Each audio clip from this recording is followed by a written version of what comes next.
Welcome back, everybody. Take a break with Stephen Shamus. This is the I feel like this is the unplugged edition with your wall. The bare wall edition of Take a Break with Stephen. Yes. I could put some fun backgrounds on, but it would be too confusing, too distracting. Alex is moving out edition.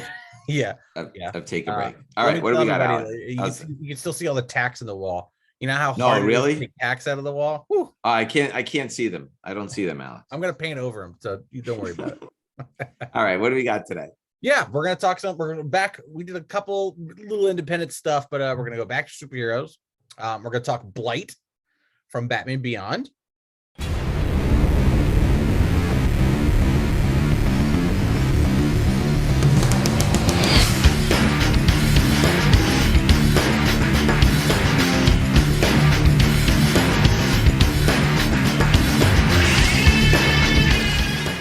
We're going to talk Vigilante for completely obvious reasons. We're going to talk Judo Master for the same obvious reasons. We're going to talk Jessica Jones, one of my favorite comic series of all time. And we're going to end it with Halo.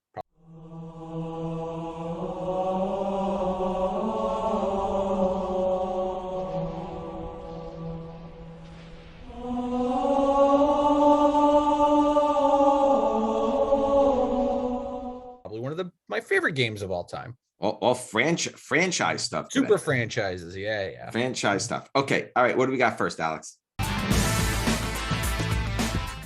let's talk about Blight from Batman Beyond. So these Batman Beyond books have really skyrocketed in value. Talk to us a little bit about this character Blight. It's not a character that I'm familiar with, but all of a sudden became a big to-do. Yeah, I mean, Blight is the main bad guy in Batman Beyond. He is in episode 1. He's the reason why Terry's dad dies. His name's Derek Powers. He's like Lex Luthor. He's super rich. Him and Batman tussle. He gets like some of his like radioactive powers from something that he was making, like the company that he makes. So it's kind of like your Joker origin story here. But I mean, Batman Beyond is super popular right now. I mean, all of his first appearances in comics are already high, and you know, stuff that I think we've talked about 1,000 million times. But Batman Beyond's a kids cartoon. The comics were for kids. They were geared for kids. They didn't print 1 million copies. And now that you're trying to, get your nostalgia or these first appearances of these characters in the comics, it's very tough to find them. Yeah. So I'm going to tell you, I think a lot of these books, we talk about this every week. I think you can find these books in the cheapo boxes. Yeah. Someone's got to collect them, Yeah. I mean, we see store stock. This is perfect. Yeah. We see store stock stuff. Yeah. We see it from time to time where, do people really pull out Batman Beyond number 3 and number 6? No. Right. 1s and 2s, maybe. Right. So Batman Beyond number 3, May of 1999, 23 years ago. Jesus. There are 115 9.8s, and that's almost a $450 book today, Alex, in 9.8. That's big money. Hilary J. Bader's story. We don't hear that name too often. Not at all. Rick Burchett, we obviously do, with Terry Beatty art, and a James Tucker cover. Again, another artist that we're not familiar with. James Tucker, haven't heard that name a lot.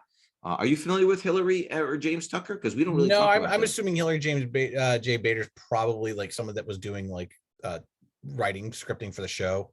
Yeah. James Tucker, I don't know either. Okay, and then Batman Beyond number 6. Hillary J. Bader, she was a screenwriter. Okay, so Batman Beyond number 6, August of 99, 135 9.8s, and that's a $375 book. Yep. So I'm going to tell you, Alex, I bet you, look, we talk about this all the time. I bet you these books are sitting in boxes somewhere. These dealers cannot go through all their boxes all the time. I mean, we pull out these new boxes, these new issues all the time, and it's like crazy. Yeah. And again, there's people that in the past buy one of everything coming out the day. Well, all DC stuff, all Marvel stuff. I'm sure there's a few of these that were, again, store stock, Walmart's get them. They have a bunch of them. So, someone buys them all, puts them in a box. It happens constantly. Right. All right. What do we got next, Alex? Vigilante. Yeah. So the news. So the new Peacemaker series is great. It's fantastic. Excuse me. The opening sequence is might be fantastic. the best opening sequence of a TV show in years. Very clever. The first time I saw it, I was like, what's going on here? We don't have very opening cleverly sequences. done. That's a lost art on TV shows these days, is opening sequences. You don't really have very, very good opening sequence. Vigilante is obviously a big part of the show. As much as people anticipated the show, and we've seen this in the past, depending on the reaction, like you see Eternal stuff didn't quite move the way people had hoped. Right. The stuff for Peacemaker is really, really moved. Yeah. So the character that we see in the television show, Alex, is it consistent with the comic book character? Did they stray far? Talk a little bit about Vigilante. No, I mean they use the character, they use the name, and they use the outfit, but no, the character in the comics, a lot of people have been Vigilante in the DC universe. It's not like one guy like Batman all the way through. They've kind of played around with it a little bit. Same with Judo Master, we'll talk about later. Just kind of using the name and the costume for whatever they want to do. But it's other than that, like being a person that kills others to like stop crime, that's definitely a DC, that is the character in the DC comic. He does a a la Punisher. I mean, the backstory to Adrian Chase is kind of a Punisher story. He was a cop, the mob killed his family, he became vigilante. So I mean, you're kind of seeing a lot of parallels there. But I mean, as like someone who never read Vigilante comics, after watching Peacemaker, I'd buy a first appearance. Yeah. No doubt. So that's what's happening. So he's not in costume in New Teen Titans number 23 from September of 1982. These books are 40 years old. Jeez. 132 9.8s, Alex. There is one 9.9. That's about a $200 book. It's a George Perez artwork, Marv Wolfman story, the good team, the top team there. George Perez cover. Obviously, George Perez is doing his final signing for CGC shortly. I'm sending in some stuff for that. George is obviously trying to take care of his family one last time. So give him a lot of credit there. He's making the rounds. You see him on Instagram. He was just with Jim Lee on Instagram. So you kind of give him a lot of credit there. He kind of came out and is kind of just making the rounds one last time. Then New Teen Titans Annual number 2, which was in 1983. 266 9.8. That's about a $350 book. That is the first appearance of Vigilante, Adrian Chase, also with Cheshire, Scorcher, Slasher, Spear, Bazooka, and Tanker. Those sound like Rob Liefeld characters, huh? Yeah, right. A lot of power. Also, Marv Wolfman story, again, George Perez cover and artwork. And then lastly, Vigilante number 1, November of 1983. There are 141 9.8s, and that's about a $200 book. That is the origin of the Vigilante with Adrian Chase. Again, Marv Wolfman story, Keith Pollard and Dick Giordano art with a Keith Pollard cover. So that's a pretty interesting. That's not bad. $200 for 9.8 is not bad. Your 9.8 right off the bat. Modern books that aren't a key are usually about 120, 130. So not bad. It's a good cover. It's a great Vigilante cover. Great Vigilante cover. Yep. Yeah. All right. So before we continue with Peacemaker, we will do our Alex's pick of the week. What do you got for us?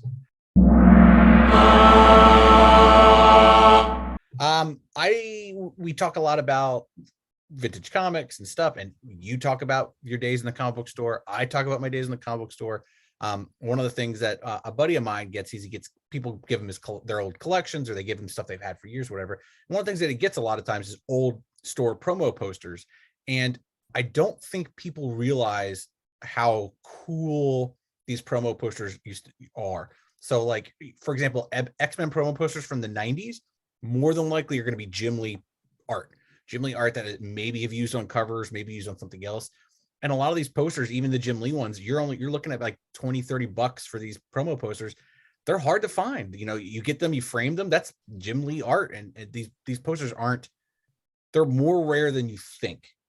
Stores throw posters away, or they give them away to customers for free. Like, these aren't mass produced things. There's 5,000 comic book stores. There's 5,000 posters. How many of them are still around, in existence? And I think there's a lot of untapped potential in that, and especially with like the 80s and 90s pre-internet, promo posters were used to tell you what was coming out. So you're going to get a lot of first appearances.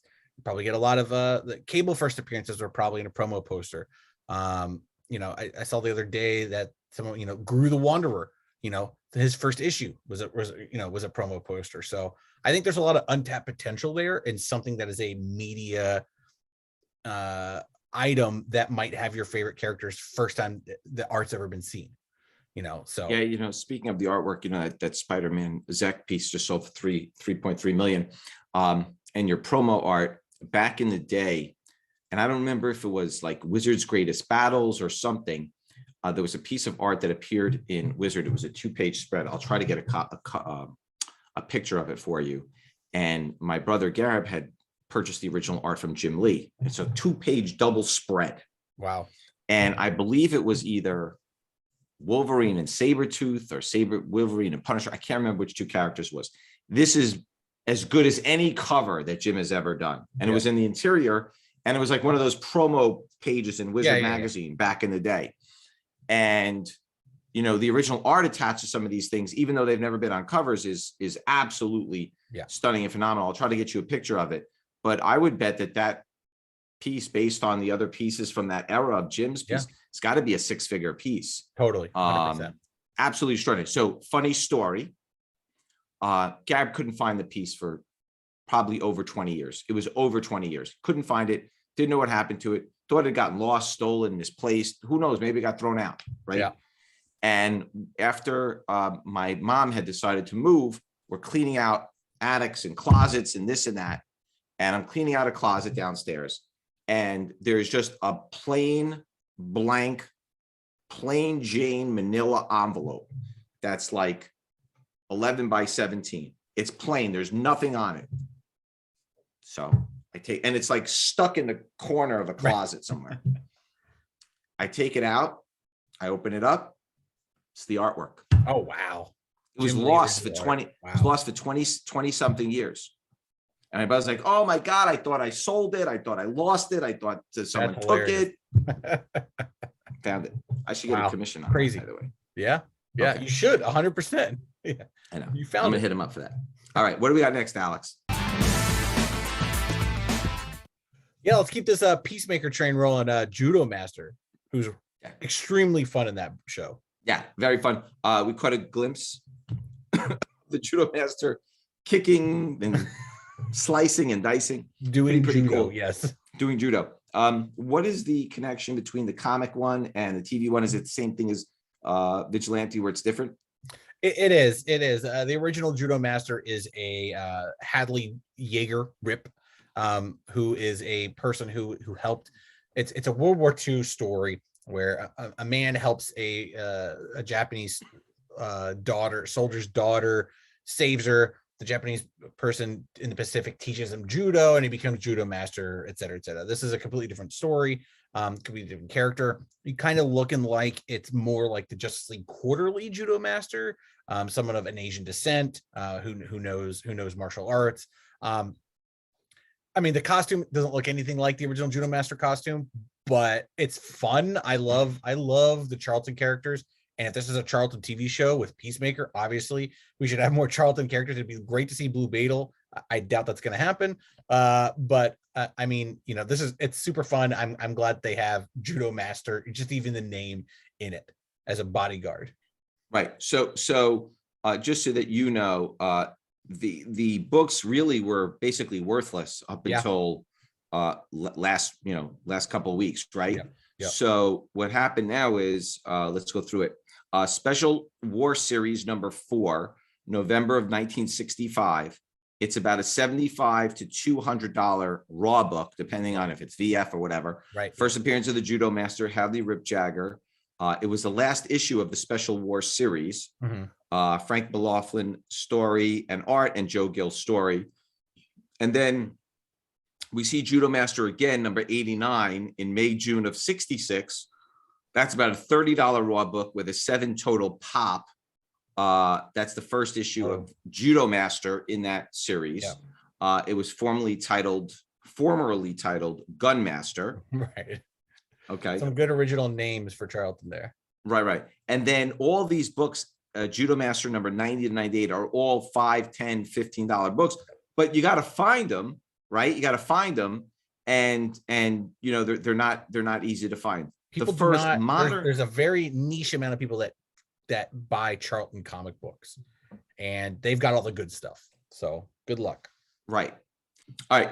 And then the first modern appearance of Judo Master is Justice League Quarterly number 14 from spring of 94, which is considered the closest version to the show. That's a $15 to $20 raw book. But again, I think you can find those books. You can find those books if you dig deep in Justice League boxes. quarters, and those are square bound, thick books. So getting 9/8 might not be hard. That might be an easy book to find raw. 28 years ago. Also, Justice League quarterlies aren't the most sought after Justice League books. I have them all because I love the international run. Do you have that issue? You have that issue? I have it. Yeah. I have all the quarterlies. Making money, Alex. Making some. Sitting in a box, sealed up somewhere in Jersey in a storage unit. Don't give anybody the keys. Tell them where it is. All right. What do we got next, Alex? Yeah, let's talk Jessica Jones. So I think with all of the Matt Murdock, Kingpin, all the stuff going on, I think there's a natural reaction, of course, to the Jessica Jones stuff. That stuff has started to pick up again and move and groove a little bit. Is that what we're seeing? Is that what I would assume so. I mean, if you're talking about the Defenders Netflix stuff, Jessica Jones and Daredevil were always, everybody loved those. Power Man, Luke Cage and Iron Fist weren't so popular. I liked both of them. I liked Luke Cage a lot. But if you're gonna start taking people and redoing it, I mean, it hasn't been that long. Kristen Ritter still looks, she's not old or anything, and why not? She still looks like the character, right? Exactly, yeah. And that street level stuff, and you see with all the Marvel TV shows, with Hawkeye, anything that's like a street level TV show has been done. They've done amazing things. So yeah, why not just keep it going? I mean, they could do another Defenders show and just keep pushing it, and I'm sure it would be great. So yeah, these are good books. Right. Okay. So these books are starting to pick up steam again. Alias number 1 from November of 2001. There are 887 9.8s with one 9.9, but it's a $450 book. First appearance of Jessica Jones. It's the first Max title. Luke Cage is in there. It's obviously Brian Michael Bendis, Michael Gaydos art with David Mack cover. Then you have Jessica Jones number 1, which had a David Mack cover as well, in December of 2016. So it wasn't for 15 years later for that series to come out. While for them to redo Jessica Jones. I mean, they had her in the Avengers. She was in Pulse. It went from adult book back down to mainstream comics, and then they brought it back with Jessica Jones. Right. And interestingly enough, Brian Bendis again, 15 years later, right, John? So anyway, the first issue had a David Mack cover, 65 9.8s. That seems low because that book was only 6 years ago, and that kind of picked up a little bit. The show was already announced. The show was being filmed. I'm not sure if it was out yet, but it was we definitely knew it was coming. Seems like a low number. 65 9.8s. That's $175 to $200 book.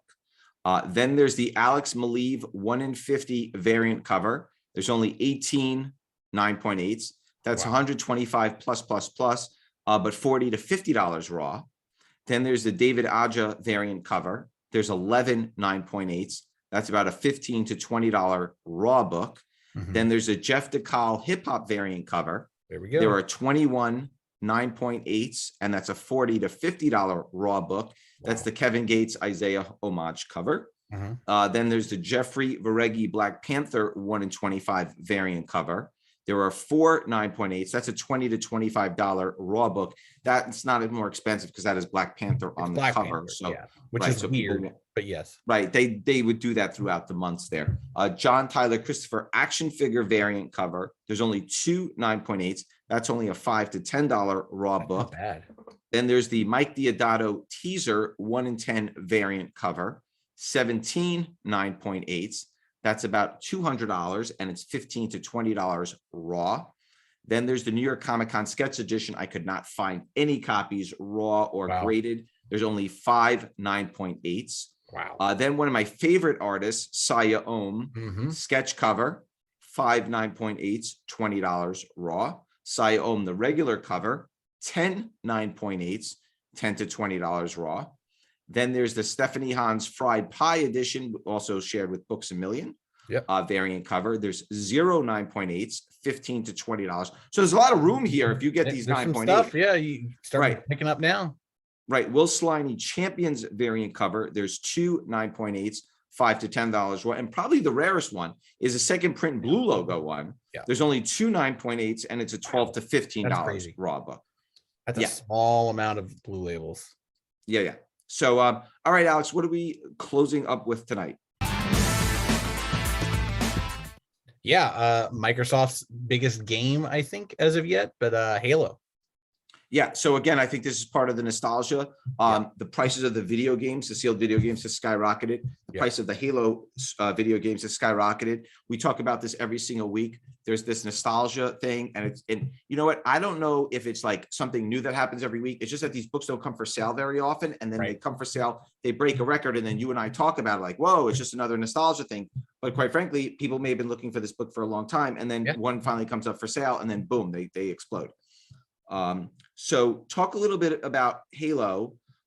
These prices are absolutely phenomenal on these books. Yeah, Halo is probably one of the biggest game franchises. It launched the Xbox. The Xbox Live and online stuff was a big Halo pusher. It's a humans versus aliens battle. But this was one of the first games where you would fight people online. Like you would go online and actually like communicate with other people and have like games.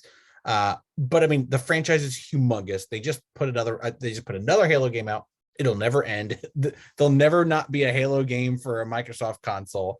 And if you're looking, this graphic, books we're talking about 2005, 2006. So you're talking about, we're going on 15 years now of continuous Halo games, and there's not going to stop. So, it's funny because we talked about Witcher last week, and then the GameStop preview and how big that was, and here we go again, Halo. Yeah, so I remember buying copies of Halo for my nieces and nephews, right? And I was in my old apartment. Now I've been in this apartment since 2003. Wow! So that means it had to be somewhere between 2000 and 2002 when games first came out. Yep. It's crazy to think. I mean, it's like crazy. All right. Years. Halo graphic novel preview came out in 2006. There are 31 9.8s. It's about a $750 to $900 book. It's big time, Alex. That's big. And for a promo, it's a promo. These are free. And $300 in 9.6. Scott Fisher back cover, Phil Hale cover. Phil Hale is not somebody that we talk about a lot. And then the first comic book adaptation was Halo Uprising, #1, October of 2007. There are 147 9.8s. There are 2 9.9s. That's about $175 book. Seems cheap in comparison to the graphic novel preview. It's a $15 to $20 raw dollar book.